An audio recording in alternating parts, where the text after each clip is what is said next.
to Sunday, January 3rd, 2016. Fresh Star Wars sweatshirt right out of the dryer for you. Just kidding, it wasn't out of the dryer. I just imagined it was. But I really wanted it to be, but it wasn't. It was like folded, not like out of laundry. Anyway, today we are going to read Matthew chapter 5.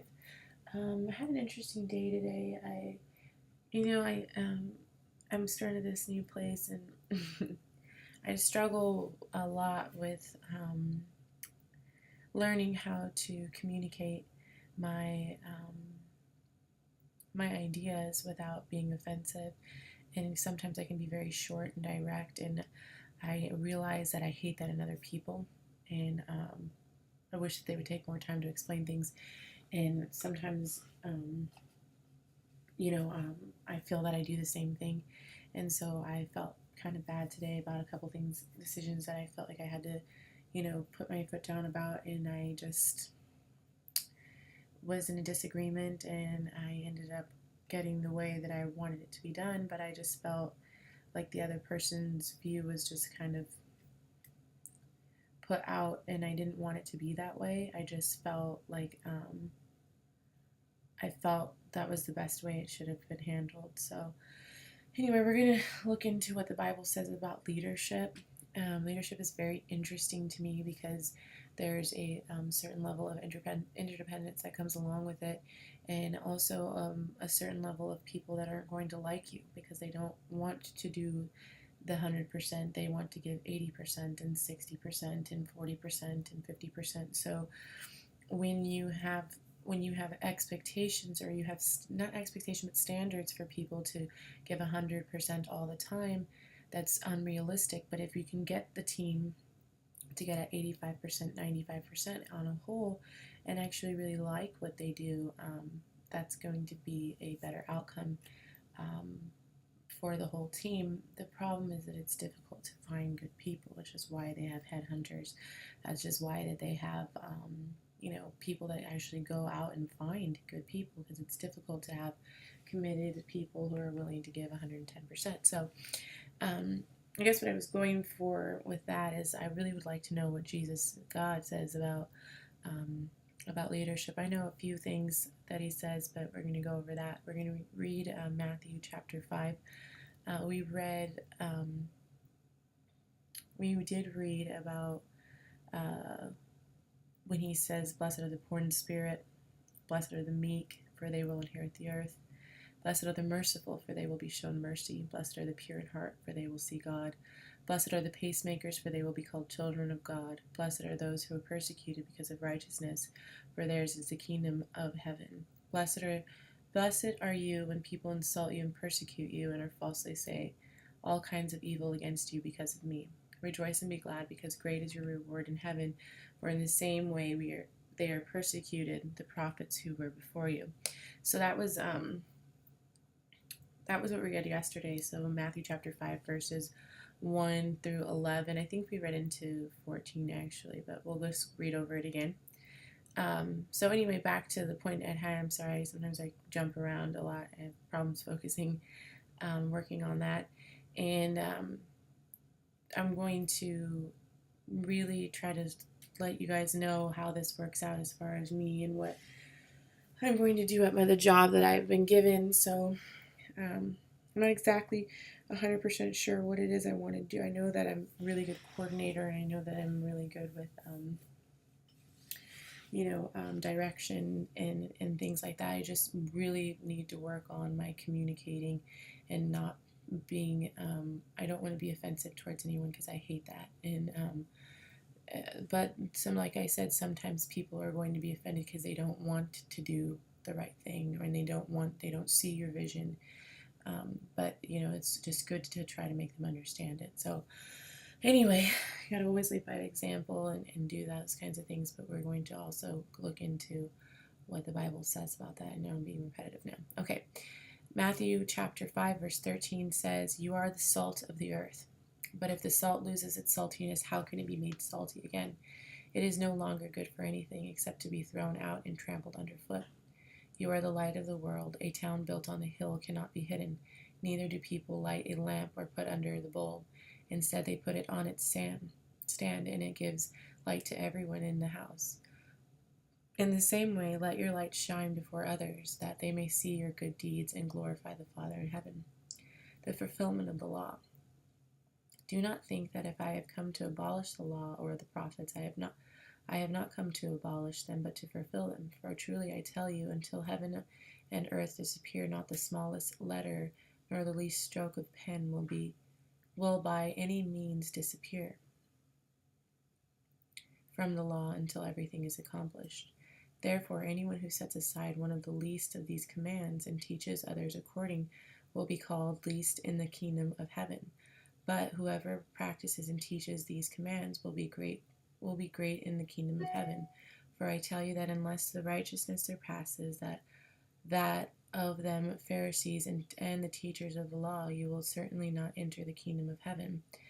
Murder. You have heard that it is said to people long ago, you shall not murder, and anyone who murders will be subject to judgment.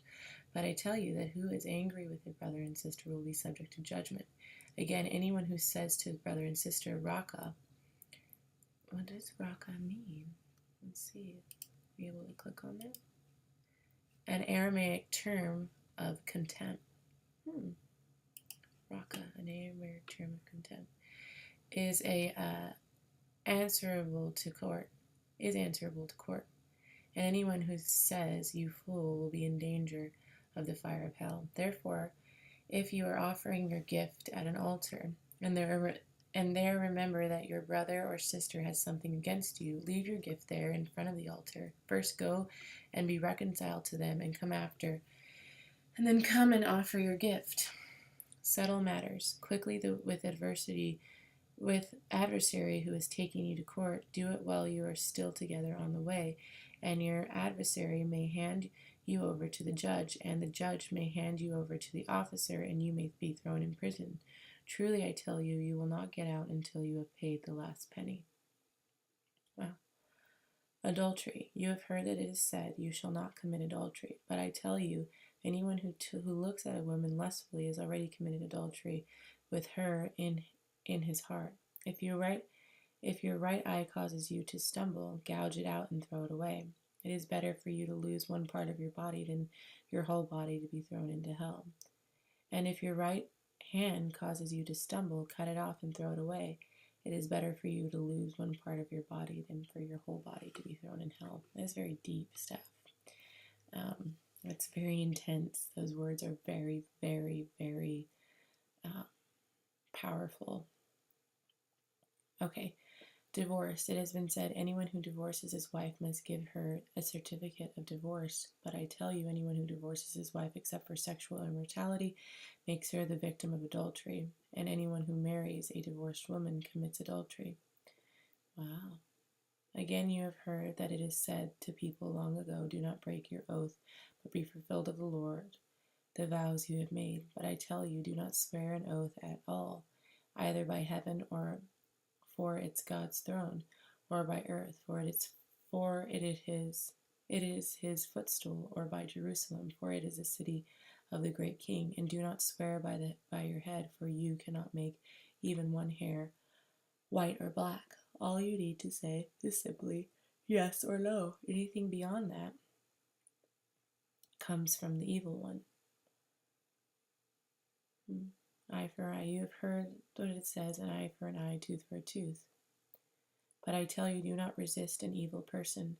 If anyone slaps you on the right cheek, turn from them and the other cheek also. And if anyone wants to sue you and take your shirt, hand over your coat as well. If anyone forces you to go 1 mile, go with them 2 miles. Give to the one who asks you. Do not turn away from the one who wants to borrow from you. You have heard that it is said, love your neighbor and hate your enemy. But I tell you, love your enemies and pray for those who persecute you, that you may be children of your Father in heaven. He causes the sun to rise on the evil and good, and sends the rain on the righteous and the unrighteous.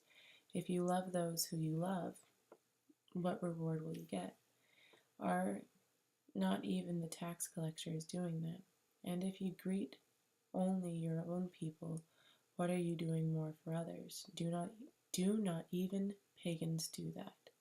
Be perfect, therefore your heavenly Father is perfect. That's a lot of requests. And those are what Jesus talks about, the commandments. It's pretty powerful stuff, I think what he's trying to say is, well, what he's literally saying is, we all know wide is the path to hell, narrow is the path to heaven.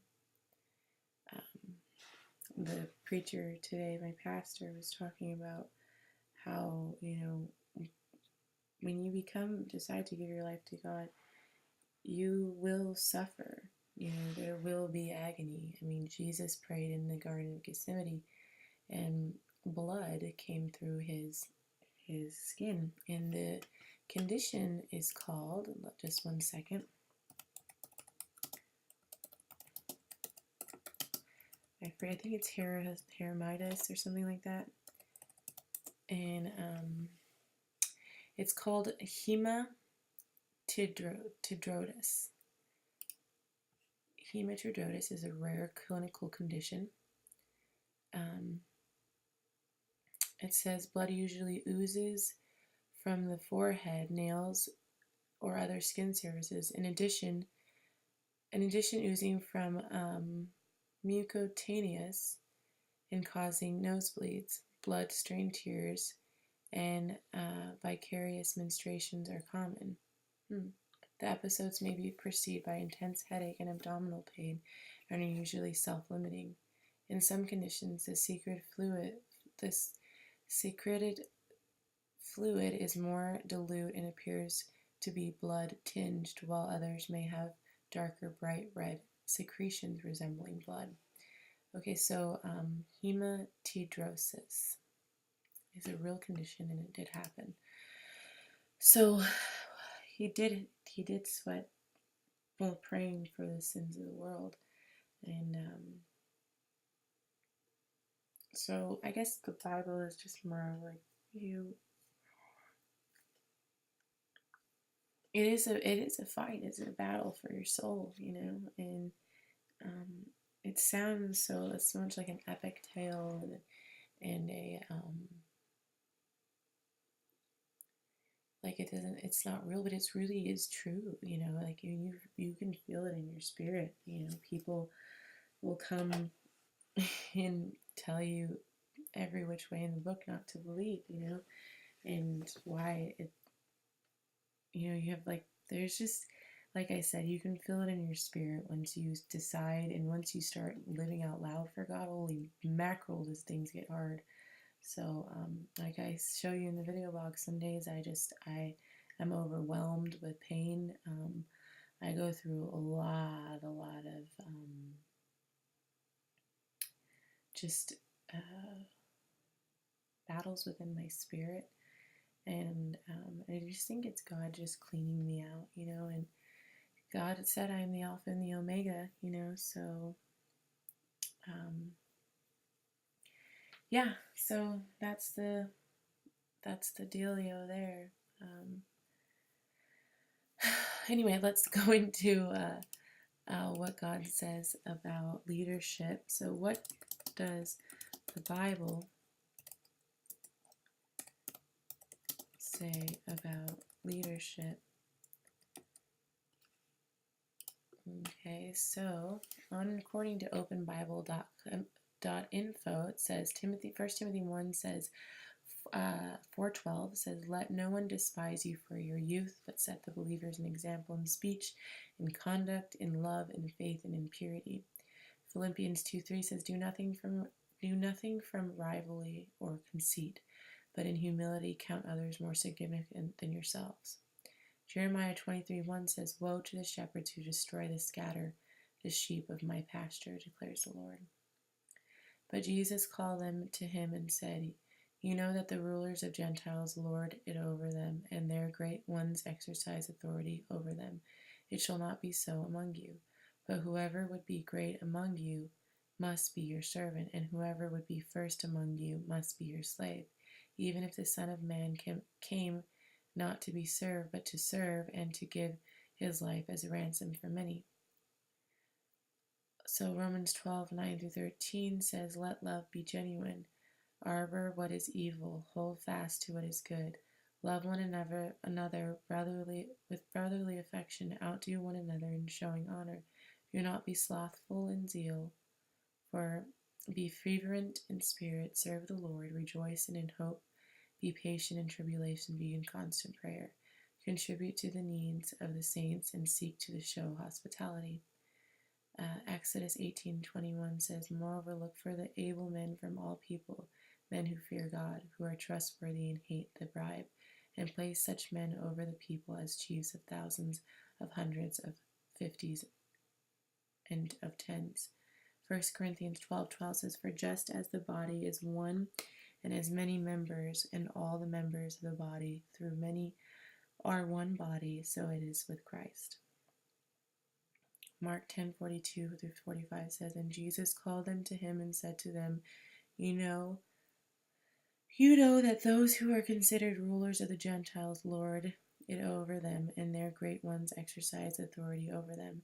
But it shall not be so among you, but whoever would be great among you must be your servant, and whoever would be first among you must be a slave of all. For even the Son of Man came not to be served, but to serve, and to give his life for ransom for many. So basically, 1 Peter 5:3 says, Not domineering over those in your charge, but be examples to the flock. Philippians 2:4 says, Let each of you look not only to his own interests, but also to the interests of others.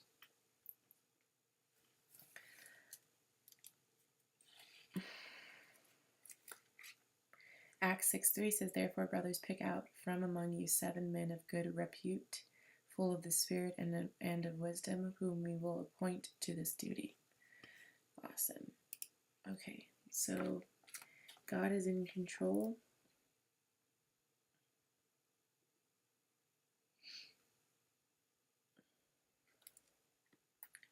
Children have very little power. They are frail, they need protection, they are often afraid of the unknown.